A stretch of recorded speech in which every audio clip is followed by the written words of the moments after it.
An Elimination Chamber shocker, John Cena turns heel. Jade Cargill makes her shocking return and attacks Naomi. It's time to roar around the ring. That dude, Daryl Taylor, back in studio, coming off of Elimination Chamber in Toronto, and a lot of people were worried about the road to WrestleMania. I don't think they're worried anymore because within one night, every Raw and SmackDown between now and WrestleMania is now must-see. Oh, yeah. After Definitely. everything that took place at the Chamber, starting, of course, with the main event, the last two segments, matches, however you want to look at it. John Cena winning the Elimination Chamber. He earns a title shot against Cody Rhodes, and that leads right in to the segment for Cody Rhodes and The Rock. And Cody also needs to let The Rock know whether or not he will be his champion. Yeah. Give him his soul.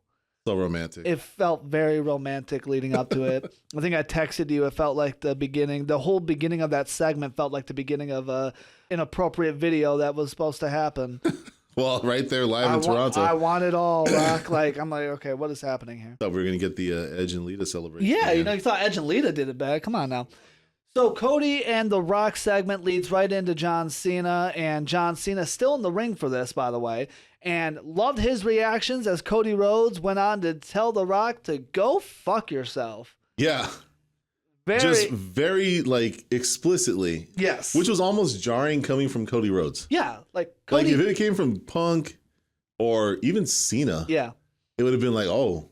Yeah. But from Cody, don't use that language. You want to use his middle name? You can't use Cody Raheem. Cody Raheem. Jefferson Cody Rhodes. Cody Louise. Cody. Okay. You went from Raheem to Louise. That's a big. It's a whole. It's a lot going on. Slate of pronouns, but no, it just really it was that part was like the ooh ah moment, yes, right before we got to the ooh ah moment. And that's what we didn't know. You though, because we were texting back and forth while this was going on. Yes, right? And listen, I don't want to. You said something. I said something before the thing. The thing, and I don't want to. You were kind of like to the point of, hey, I don't want to take too much credit. What if? What if? I know a lot of people said no one predicted this. I would argue that. I will just say this gentleman right here. I have a text message proof. Time stamped and everything. Corresponding during the show in that segment. Yes. You brought up what if? What if? Now, when it happened, now being serious, 98% of me was joking. Yeah, because I think I gave them a tag team name with the Hollywood Bros. The Hollywood Bros. Yeah, which if they come out tonight, yeah, and it's the Hollywood Syndicate. Okay. We Hollywood people. Then I'm like, yeah, right. Then I'm like, okay, you're working on the inside somewhere. It's somewhere. Yes, there was a text I sent to him. Look, it was like 98% joking. Yeah, but it's still. So then we get to, and shout out to John Cena for all the reactions in the background, watching as a fan. He's like, let's go. And let's fucking go. Yeah. That. And then we had the heel turn that nobody saw coming. And I'm going to even give myself credit for that. Oh, that was... The look between The Rock and Cena as Cena hugs Cody, the low blow, the attack, bloodying Cody Rhodes, and now John Cena has aligned himself with The Rock. He has a main event match for the title with Cody Rhodes at WrestleMania in Vegas. Your reaction to this turn of events? Amazing. Two things. Well, more than two things, but two specific things. Didn't see that coming, like most people, right? Right. And you're watching this interaction. We have the corresponding back and forth, you and me, with joking about, oh, what if the blah, blah, whatever. Don't think that's actually going to happen. Right. Right?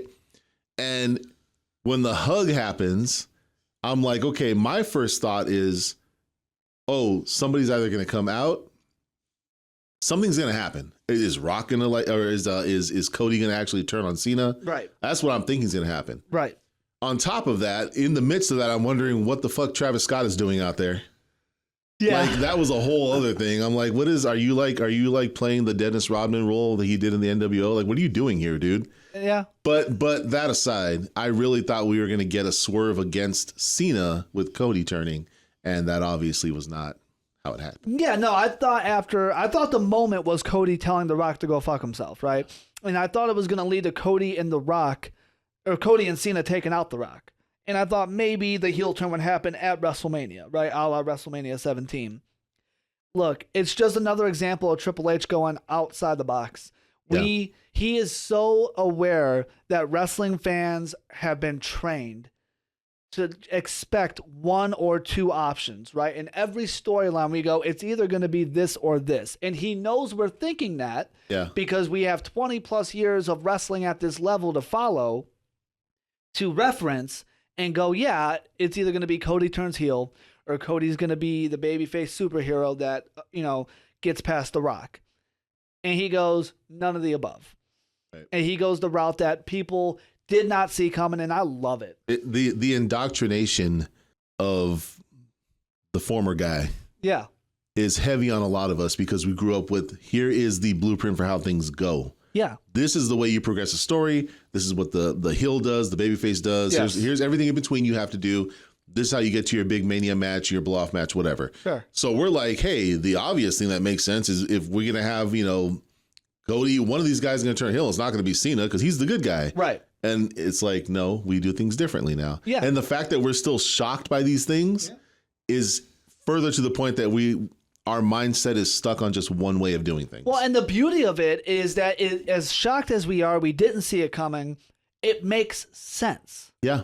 Right? Like, it makes sense. The history is there. And honestly, as much as I was joking in that text to you, I put in there the Hollywood OGs, John Cena and The Rock, teaching the young new face Cody a lesson. And that's how this is going to be portrayed.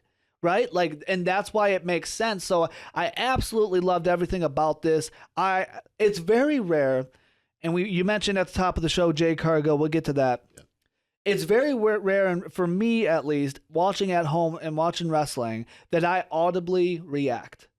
Right? Yeah. Like, I enjoy it. It is not a knock on the product or the industry. It's just, a lot of times you enjoy the show. Oh, that's pretty cool, whatever.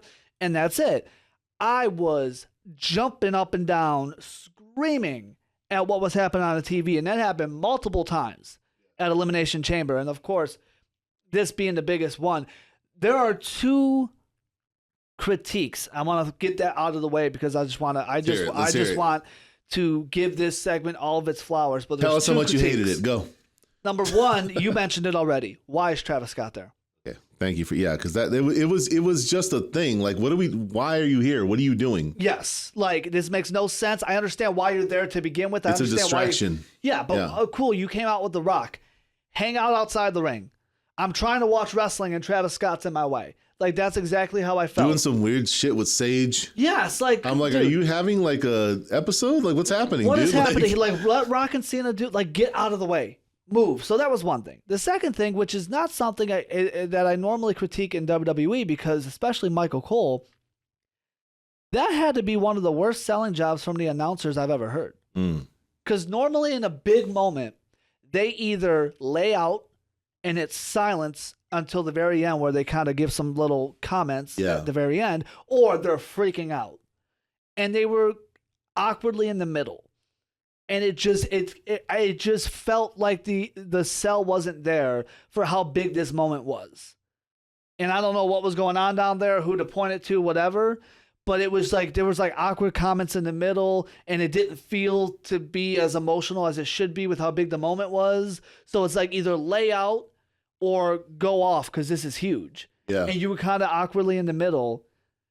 And that's kind of where the only two critiques I have for that segment, for me. I wonder if it's the fact that you have Cole, Pat, and Wade Barrett, where Cole's basically just like the quote unquote straight man commentator, where they're just kind of giving you the facts and doing journalistic whatever. Pat says whatever Pat wants to say. Yeah. Which is also color commentary. Yes. Wade gives color commentary too.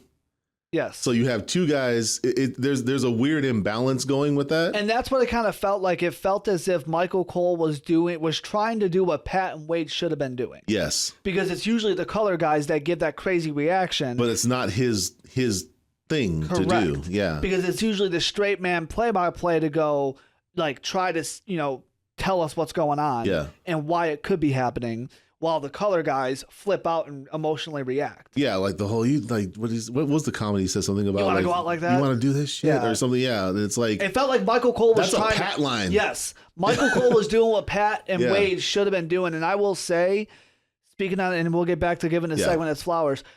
It feels as if the whole run of Pat McAfee being a full-time announcer has kind of run its course. Yeah. At this point, we're just keeping him around because of how popular he is. I wouldn't mind him just being there for PLEs. I wouldn't even do that. You don't think so? I think it's kind of run its course because now it's starting to, we're kind of past the honeymoon phase of he's so much fun and funny and popular, where now we're realizing he's not a wrestling announcer. No, and his flaws are pretty evident. Yes. Yeah. And that's where I would take Wade Barrett over him. I would take Corey Graves over him. I was about to say, this was a shining example. We're veering off the point here, but to cap off your point you just made, that was an example of to me, watching that moment where I'm like, this really needs to be Cole and Graves calling this. Yep. Yes. This needs Corey Graves now. And that was evident. That's a perfect balance. Yes. Going back to giving this segment its flowers because it 100% deserves it. Yeah. Like, this was one of the most shocking. Honestly, I could say you put it at number one. This is up there with Hogan's heel turn with the end of this. It's, I know people, that's exact. No, it's not. Given John Cena's history, like, I know, well, he was a heel when dude, but that's like 2 lifetimes ago. Yes, 23 years ago. Yeah, so like what he's been now, like leading up to this point, it is as big as Hogan turning heel and making the NWO. Like, it's that big. Yes. Because you have just in that moment burned that bridge of every, like, I mean, you're thinking the Make-A-Wish. You think and it's like John Cena's character in that moment buried all that. Yes. For his own selfish personal gain. At least that's what we think we're getting. And it makes sense because you go back to his press conference at the Rumble and what he said, right? Like, what's best for business is me main eventing WrestleMania. And there was even a small heel moment in the chamber when Seth took out Punk and Cena did not waste any time jumping on that opportunity. Yep. Right? Where in the past, Cena may have been like, that's not right. Seth, what the hell are you doing kind of thing. And it's funny because I also said this to you during the chamber, and I love this for this reason. After watching the press conference at the Rumble, and now this point kind of goes out the window after what we saw, but during the chamber, I'm wondering, why are you smiling so much? Yeah. Why are you just happy to be here? Yeah, you made that comment. You're like, it's Ronda Rousey all over again. Yes. John Cena gave this whole intense press conference, and we thought we were getting a game serious Cena. We got jokey Cena. And throughout the chamber, he's smiling and making faces in the chamber. Yeah, I'm like, dude. Yeah. What is going on here? And obviously we don't expect that now. Right. And that's why I love this turn even more. You know what I mean? So what do you expect from Cena moving forward? What type of heel? Is he the Rock type of heel? Is he going to say these outrageous things? What does this John Cena look and sound like? I think we're going to get a blend of, again, this is all speculation. I think we're going to get a blend of John Cena still trying to be John Cena, with kind of the aggressive justification for his actions that Drew McIntyre had, the way he did it. Yes. Where it's like, you can boo me and be disappointed all you want, but what I did was right, and I'm doing this for me, and I've done everything for you. Yeah. And now you guys can't support me in my final run? Yeah. Like, flip it on the crowd and be like, no, boo yourselves. How dare you for all the years I've given you? Yeah. I think that would be the good approach to have, because it's like, yeah, he's a bad guy, but if you really, it's like he's not wrong. Right. Especially because he's paired up with The Rock and the type of heel The Rock has been as the final boss. Yeah. He needs to really lean into that. And I really don't want him to look like The Rock and multiple personality disorder and jump back and forth. No. Right? Like, don't follow The Rock's guidelines with that. Especially with Cena's latest movie roles, he's done a lot of bad, he hasn't just been the comedic relief in movies. Right. And one perfect playbook I can tell you, like, I would recommend they run with him. Look at the New Day. Yes. The whole thing of like, hey, I'm trying to reason with you. I'm trying to tell you why I did what I did. Are you going to boo me? Okay, you know what? Fuck you then. Yep.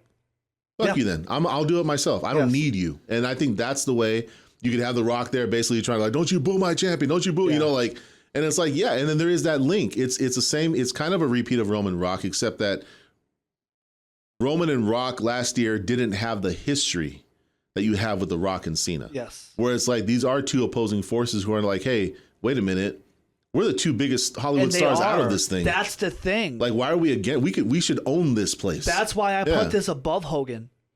Oh, Like, no, Hogan was a big deal. In that sense, if it would have been Hogan doing that back then with Vince McMahon, but that's the thing. then it's like, oh, yeah. Because of how big of a star The Rock is right now, how big of a star John Cena is, and also how long John Cena has been this babyface star. Yeah. Right? Like, I know he was, like you mentioned, he was a heel in his early, that was 23 years of this man. Well, what about Doctor of Thugonomics, dude? That was so long. And that was like a few years. And here's the thing, that was like a year and a half, and they got over with the crowd where they had to turn where a he face. was a face, yeah. So that is 23 years of this man being a face in WWE, becoming the face of everything, one of the biggest movie stars in the world. He's teaming up with the biggest movie star in the world in The Rock.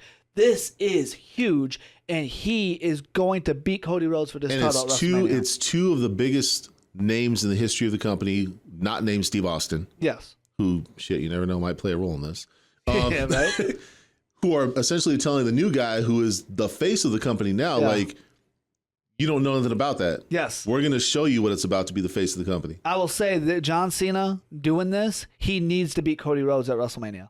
Absolutely. 100%. At this point, there's no reason for this to happen for him to lose. Yes. Cody can sustain that loss. Yeah. And get the belt back against Cena if that's the rematch. And there's a couple things to it. I do not want to see another 3-year run, right? 4-year run. No, we don't need that. Cody would have had it for a year, drop it, right? Number 2 is John Cena.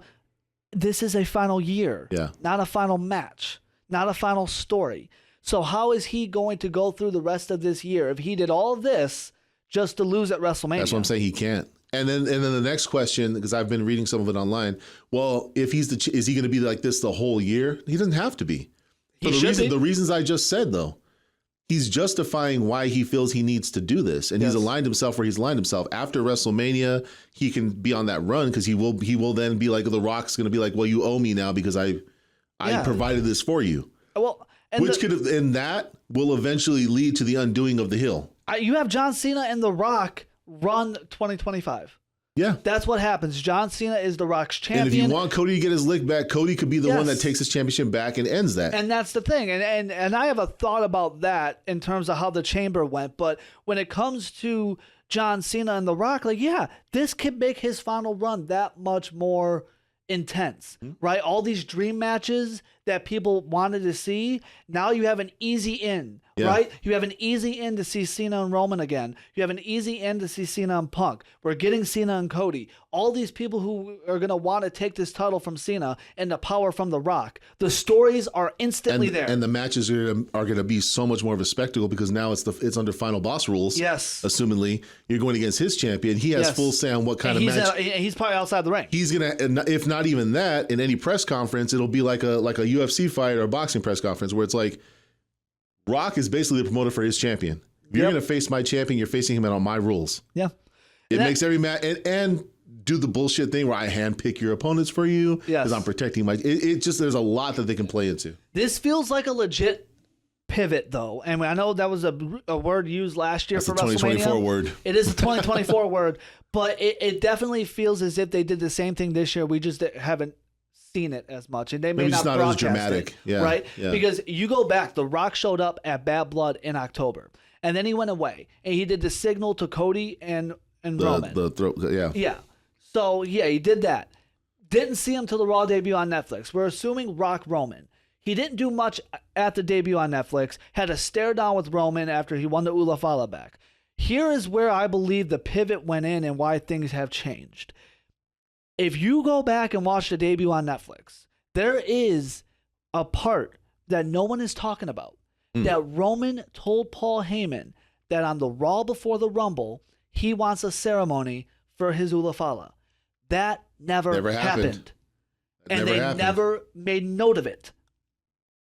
So in my brain, overthinking, I know nothing. I'm not going to act like all these other wrestling media people that act like they know what's going on behind the scenes. But it's fun to pretend. It's fun to pretend. So I'm going to speculate that The Rock was supposed to be at that ceremony to set up a Rock Roman something. And I believe The Rock has not had time to train for a match this year, and they have had to pivot and move Roman to Punk and Rollins, and now have The Rock be more of a manager figure rather than have a match at this year's WrestleMania. Because that ceremony was supposed to happen on the Raw before the Rumble. It did not happen. They didn't make note of it not happening, and they moved on. It's like if you go back and watch the Raw debut on Netflix, Roman tells Paul Heyman, whatever the date was before the Rumble, I think it was January 25th, I want a ceremony. And it never happened. Which would have been And that made me think The Rock was supposed to be there, and The Rock maybe said, like, hey, I don't think I can do a match this year, and they've kind of changed course. I appreciate you doing your best honest journalism version of Dave Meltzer. Look, but yes, we're not just saying I'm that. not acting like it's not like, hey, I know things because someone told me things, and but anyway, I'm just basing it off what I've seen. I'm curious to know how you get to this, and we're kind of jumping ahead. There's a lot because there's something else. I'm curious to know how you get to this Roman Punk Seth thing, because in that equation, yes, Seth is not necessarily believable for me to be in there. Like, he's not necessary. Well, aside from what we saw, he's gonna play that. His history with Roman automatically has him in there, and his hatred for Punk automatically has him in there. And the fact that Punk eliminated him at the Chamber is why he did what he did, and he robbed Punk at the Chamber, which now gives Punk a reason to want to get at Seth. That's an interesting one, because this is something I want to bring up to you. With Punk specifically, because Roman's out with injury. We don't know. Like, Roman, Punk, Rollins is a huge triple threat. Yeah. You could go that route. Roman's out injured right now, whatever. Punk losing, though. How do you feel about Punk not getting a main event? Because when I thought Cody Rhodes was turning heel, I believe that either Punk or Cena could have played that role in that main event. I agree. And I would have given it to Punk. I agree. How do you feel about CM Punk falling short of another WrestleMania main event? I almost feel like whether it's what you discussed or whether we somehow get to a Roman Punk night one main event, whatever, like he has to be in that main event on one of the, and so it's not going to be night two. No. Night two is Cena Cody. It has to be, unless they just do a swerve for no reason. Right. But I almost wonder now, but it would still kind of defeat the purpose, because I don't like the fact that he's not in the main event against Cody. That's kind of what I guess kind of promised to myself was going to be the outcome. Sure. And maybe a lot of people did. I don't know. I'm wondering now if we're going to get some kind of, and I'm throwing this in. This didn't happen on Elimination Chamber, but I'm throwing it in because of kind of the lackluster amount of fanfare that Jay and Gunther are getting. Yes. Do we have Seth, Roman, Punk in a match at WrestleMania to then the winner gets a main event match at WrestleMania to face the winner, or to be included in the world heavyweight title match? I am still not convinced we're getting Jey Uso and Gunther one-on-one. I don't think so. I'm with you on that. I don't think so. However that looks, it's not going to be one-on-one. I don't love Punk not getting a main event of WrestleMania just because, and again, I love what they did with Cena and Cody. That's amazing. I thought if Cody was the one turning heel, I would have put Punk in that spot. Yeah. But CM Punk is way too big of a star to never have a main event of WrestleMania on his resume. And for me, he is too old and too injury prone to say next year. Yeah, if he's healthy now, do it now. That's my point. Yeah. So that was my, before everything happened with Cody and Cena won, as much as I'm like, even if Cody was turning heel against Cena, I was like, okay, that's cool. But at first I'm like, I would have went Punk. Because Punk has to have a main event of WrestleMania on his resume. And I'm sorry, main event of night one is not main event of WrestleMania. All due respect to the Usos and KO and Sammy. It's not. It's not. But when it comes to CM Punk, like you said, if he's healthy, I mean, he missed WrestleMania last year. Yeah. Right? We're assuming he's going to survive 2025 and make it to next year's WrestleMania in New Orleans without getting hurt again. Yeah. At his age. Love Punk. He's a huge star. I wouldn't run that risk. No, because he does tend to be a little injury prone. Yes. Not as much as some other guys are, but I to your point, I think it's just he's advanced more in age. There's guys in the company older than him, so I'm not gonna be he's like an old guy, but he's an older guy. Sure. And with that comes injuries that you may not recover from fully right away. And the window, like it was alluded to on commentary, the window's closing. Yeah. So it would be kind of a shame to me to see him get in a match against Logan Paul at WrestleMania. I don't think we're going that route, first off, because of what happened with Seth. But Paul Heyman still owes Punk a favor. See, there's so much that surrounds that That's because my thing. the Seth thing complicated it for me now. Yes. And I'm trusting that there's a direction here, but I'm like, you just threw a wrench into a possible like narrative that could have been woven getting into this match. Now what do we do? You can't just let that go. So what if that favor is straight up Punk getting inserted into the Jey Uso Gunther match because Paul Heyman pulls some strings? I think it has to be. Whether you do the triple threat match that you proposed as a contendership match, Yeah.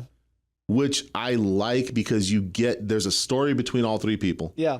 especially between Roman and Seth. And then you give that match meaning because the winner goes on to face. You could have it on night one, you know. Well, again, Paul Heyman gives the favor. Punk is inserted into that match with Jey Uso and Gunther. That instantly creates friction between Jey Uso and Punk. And that would leave Roman and Seth one-on-one. Which actually would not be a bad WrestleMania. It would not be a bad WrestleMania, but then, again, the wrench in that is Seth screwing Punk in the chamber makes you believe that something is going on with Punk and Seth involved, in a triple threat, whatever it may be for WrestleMania. Yeah. So that's where, again, huge wrench, all interesting. You brought up one other name. What happens with Logan Paul here? Because Logan Paul, like John Cena's heel with Cody. Yeah. Logan Paul's had stare downs and had a segment where he slapped Punk, but now Punk seems to be involved with Rollins and Reigns. Seth, we've already done that. Like, what do you do? Drew and Priest seem to be on their way to like WrestleMania. Your direction. What do you do with Logan Paul? I don't know. I worry. At this point, I don't know. I worry. And I say worry in the sense of heel, but he's had stare downs with AJ Styles. AJ Styles then in turn has had his back and forth with Braun Breaker. Braun Breaker. Yeah. Are we somehow trying to wiggle this Intercontinental title on Logan Paul? I don't want that. I actually just want AJ and Breaker one-on-one. Me too. I think that match is money. I think that match you don't need AJ to win. I think it solidifies Braun Breaker. Yes. Logan Paul would just kind of be a disruption in that, and I don't think in a good way. Yeah, they have not handled, and I don't know, maybe Logan Paul, I would assume is at WrestleMania, but they've kind of put him in a spot where I don't want him anywhere. In my world where CM Punk was winning, I was okay with John Cena and Logan Paul. I was okay with Logan Paul screwing over John Cena and John Cena kind of, going at him a little bit. Outside of that, I don't have a match that I want to see. Like Logan Paul and AJ's fine, but I'd rather see AJ and Braun Breaker. Yeah. And I do not want to see a triple threat. No. And I really don't want Logan Paul leaving WrestleMania with the IC title. I don't think we need to do that again with him. We've already done that once. I can't think of anybody because you look at the roster on Raw and you're like, okay, well, who's available? The people who are available I don't see you have time to build a story, but I don't see it. Like the first one that comes to mind is like Penta. Wouldn't hate it, but I don't see I don't see that purpose. It's not WrestleMania to me. Yeah, unless they go Logan Paul, AJ one-on-one, and they can put Penta and a few others in a multi-man. I would rather see Penta kind of teamed up somewhere with Ray. Yeah, like I want to see Penta turning on Ray at some point. I think you'll get that. I wouldn't mind seeing like Ray, Dragon Lee, and Penta in a match. The other big shocking moment from Elimination Chamber, a lot going on at the Chamber last night. Jade Cargill. Yes. The Chamber begins. And before we can even get going, Liv Morgan and Naomi starting the match, and Jade Cargill returns, making a beeline for the ring in all black. Pissed off, obviously. Yeah. Everyone assumed it was for Liv. And with Bianca Belair locked in her pod, lays out Naomi. Yeah. Viciously. No, she whooped that ass. And she incorporated the cage to the head, all that stuff. The door? the door. Yeah. Yep. And just it was done so well. From the not knowing that she was going to show up, to the beeline because Liv Morgan's reaction, Jade's reaction of coming to the ring with eyes locked on Liv, so you're thinking like, oh, she's going to get her, and then just the shoom, right around her, and then Bianca selling it in the pod, and it's just like it was a legit holy shit moment, because nobody expected this to happen. Nobody expected it to happen right now. I actually said last week I thought this was now a post WrestleMania surprise. Right? Yeah, because at this point, Bianca Belair ended up winning the match, and for me, Bianca and Rhea was the only WrestleMania match that made sense. From the Chamber. So I thought, okay, Jade's a post WrestleMania surprise going into the summer. How do you feel about the timing of this happening now, and Bianca still winning the match? So it's Bianca and Rhea at WrestleMania. It's another one of those things, like the Seth thing. It's a wrench because. What does Jade Cargill do? Unless you're going her and Naomi. That's okay. Yeah, that's probably where you go. I mean, off the jump, now it depends on how the story develops, but off the jump, you're like, okay, that has to be the match they're gonna do, because there's no reason to put her in that match with Bianca and Rhea. No, if they do that, I'd be like, okay, well, that kind of doesn't make. I don't know. The moment was shocking. Again, this was another example when I said earlier about like. I don't audibly react to wrestling much, right? Like I watch and enjoy the show. Yeah. And this was another where I was like, oh shit, like, like yelling at the TV. I'm on both ends here because on one end, I like it in the sense of getting Naomi on the WrestleMania card. Yeah. And getting her a WrestleMania match. On the other end, I don't, because Bianca and Rhea is a huge match. It is. And now we have this distraction on the side. That's the problem. I don't know. I mean, it's one of those things where it's like it's a good problem to have. It's a good problem to have because it's an interesting problem. Yeah. But I'd rather Bianca and Rhea tell their story straight on. It's just the chronological order in which I, as a fan, think you should do things, and then I'm trusting they have their storylines worked out. So did Naomi do this? Did Naomi and Bianca do this? I'm still leaning to it was Naomi and Bianca. Yes. I'm not letting go of that because I feel like everything they're dangling in front of you is like it's a distraction to the actual story. For sure. No, and that's what it feels like, and here's the thing too. Throughout this whole time, Bianca and Naomi, not only did they give the titles to Naomi, Bianca's laughing, dancing, having a lot of people. No concern for her friend. No. And like, a lot of people calling them out on social media because they post their TikToks dancing. And like, Jade's laid up in a hospital bed right now, but do your TikToks. So the story tells itself. Correct. And and it did the job of like, you want to tune in to see what happens now. Yes. But you're like, okay, what's going to be the response? How are we going to get this story? So now the one thing I don't love, at least initially, and we'll see how they play it out, is Jade comes out in all black. Yeah. Bianca's crying. Naomi's getting beat down. This is very heel maneuver, right? Jade is not the heel in this story. No, but the fans aren't going to take it that way. The fans are going to take it for the reasons you just said. Yeah. You're over here celebrating. You were acting so concerned that your friend got hurt and beat down, and now, new friends, we're having a good time partying, whatever. Yeah.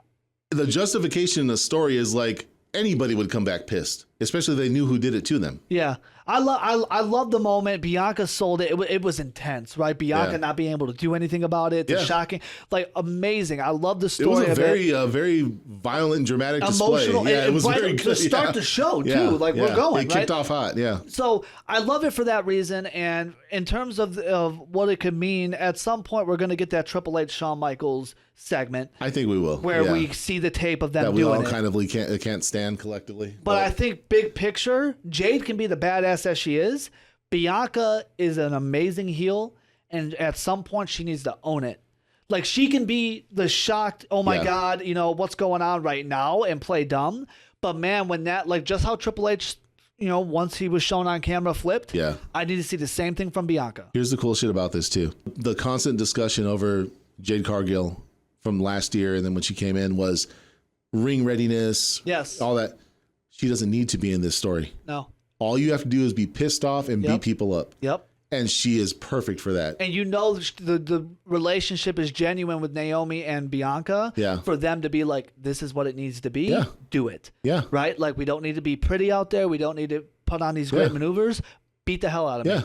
Right? And I trust you to pull this off. And I think that will be a thing where no one's going to be like, oh, but her in-ring work, it's like, dude, who cares? It's on the revenge tour, basically. So the other shocking moment from Elimination Chamber, Tiffany and Trish did win. We want to give them a little shout out, defeating Nia Jax. There was a lot of moving parts around that match that are bigger than what happened in that match. For sure, yeah. So defeating Nia Jax and Candice LeRae, shout out to them. Watch those corners, though, Trish. Watch those corners. Yeah, Trish would knock it off the apron. I feel like Tiffany was robbed of a spot there. The little kicks told the story, like, move off the apron. Okay. But Randy Orton returning, Kevin Owens defeating Sami Zayn, assaulting Sami Zayn. Afterwards, your reaction to this turn of events? So the Randy return, again, not something I expected to happen, but something that I was like, okay, this has to happen sooner than later. Yeah. If it happens tonight, it makes sense. Sure. I wasn't like, oh, he's definitely showing up, but we're getting to Mania. The whole beef with, him and KO, the whole beatdown thing, it had to happen soon. I was happy to see him. Yes. I think it was effective. I love that he teased the punt kick. Yes. Like, it was all really well done. Yeah, the match itself did exactly what it needed to do. Oh, yeah, the match for sure. Right? Like, Kevin Owens needed to win.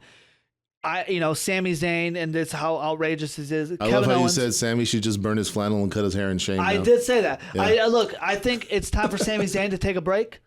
I don't know what you do for WrestleMania with him. And I think this was a good way to write him off TV for a little bit.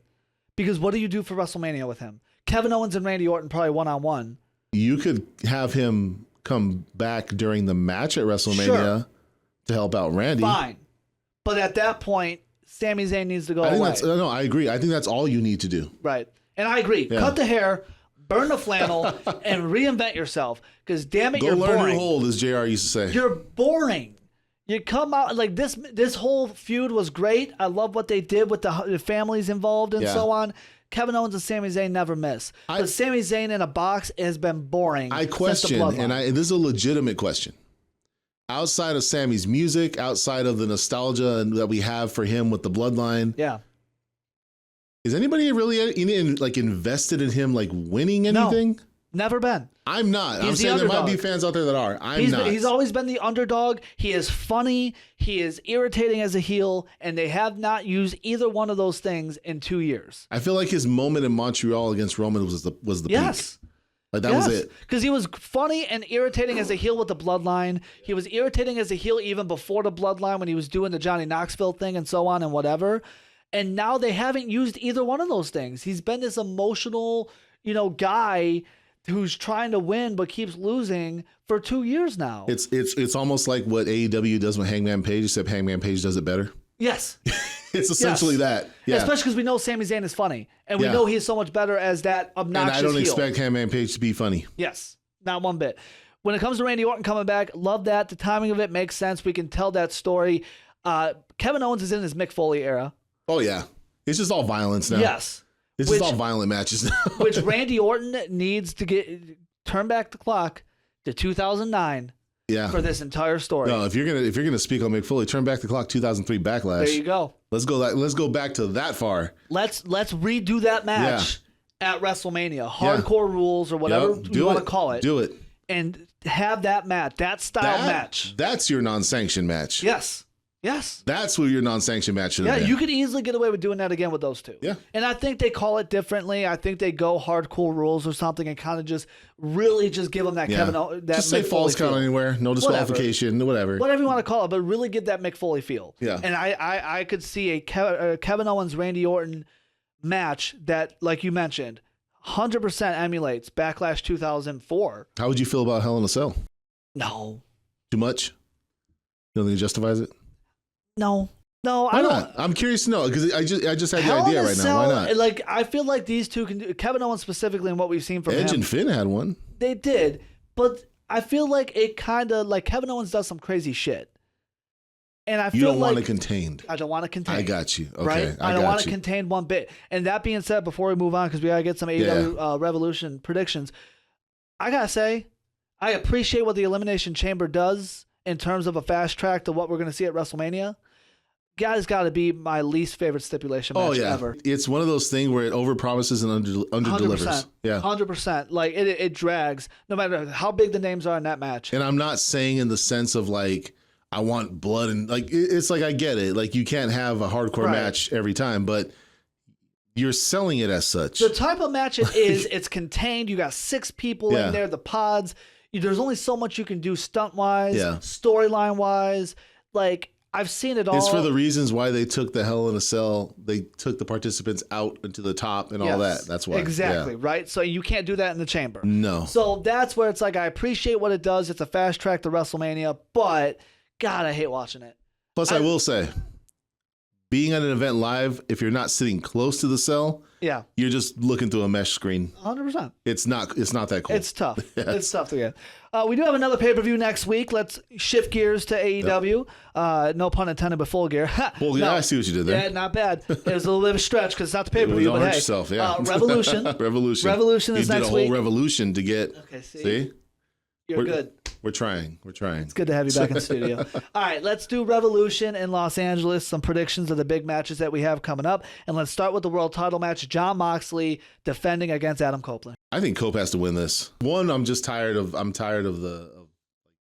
Moxley and this whole run with it. Yeah, the I'm Death just not. Riders, Yeah, yep. I'm not with it anymore. No. And plus, I think this just it feels like it's just building to that moment. Right. Because if it doesn't happen, Yeah. then what? We have a number one contenders match that kind of changed my prediction. That not being included. Jon Moxley beat Cope clean in Australia. Yes. And that's where I'm like, you can't do that to Cope twice. No, So you shouldn't. Cope wins, but I don't see much in a Cope world title run. If Cope wins at Revolution, I'd love to see Christian Cage cash in and take that world title with the patriarchy. I agree 100%. I think Cope winning is a good reset Yes. from whatever the hell they were trying to do. Yes. That, at least for me as a fan, it's just not clicking the way that I thought it would. I think it's a good reset to get back to a better direction. Let's get to the number one contenders match. I kind of changed my prediction. I'll explain. Swerve Strickland and Ricochet. Winner gets a world title shot. In a weird way, Yeah. I would go with Ricochet. Really? Yeah. Really? Yeah. He's doing decent heel work. They found something. He's irritating as hell. Now, so play into I it. don't know if that's why I said in a weird way. I don't know if it yet validates him getting a title shot. Swerve is the obvious answer, just because I feel like he was on this streak and then they poured water on it. Yes. But for the sake of something new and different, Yeah. because if Ricochet gets it, I don't expect him to win. Right. It's just something to help further elevate him. I would go Swerve Strickland. Swerve has already put Ricochet over once. And this is where the world title match kind of changes for me. I don't see much in a Swerve Cope match. It's not something I really want to see. Okay. And that being said, I've already seen Swerve and Christian. Yes.